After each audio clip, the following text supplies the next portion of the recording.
নাই মোৰ বহুত ভাল লাগিছে মোৰ লগত আছিল পেৰেণ্টছ আছে টিচাৰহঁত আছে আমাৰ আৰু মই মানে শংকৰাজান জাতীয় বিদ্যালয়ৰ পৰা পাছ আউট কৰি তাৰপিছত 11-12 হোজাই আজমল চৰবৰীৰ পৰা পাছ কৰি নিট দিছিলোঁ আৰু তাত মই 65 মান মাৰ্ক পাইছোঁ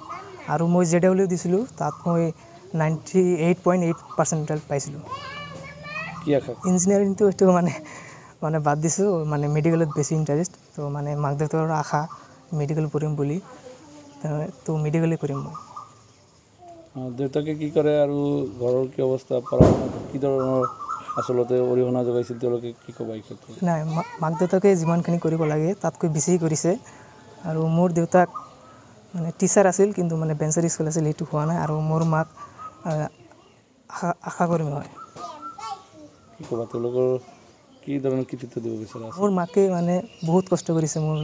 মোৰ কাৰণে আৰু মোৰ মনগুৰি বাসিন্দাসকলেও মোৰ মানে খুৰাসকলে সকলোৱে মানে বহুত হেল্প কৰিছে মামাহঁতে বহুত সকলোৱে হেল্প কৰিছে যেতিয়া তুমি চিকিৎসক হ'বা এই অঞ্চলৰ কাৰণে বা গ্ৰাম অঞ্চলৰ কাৰণে কি ধৰণৰ তেওঁলোকক হয় মই যিমানখিনি পাৰোঁ তাতকৈ বেছি কৰিম বুলি আশা কৰিছোঁ আৰু মই মানে মনগুৰিতে থাকিম এনেকুৱা নহয় যে ইয়াৰ পাছত মই ডাঙৰ মানুহ হৈ ইয়াৰ পৰা গুচি যাম ইয়াতে থাকিম ইয়াতে আৰু উন্নত কৰিবলৈ চেষ্টা কৰিম আমিৰুল ইছলাম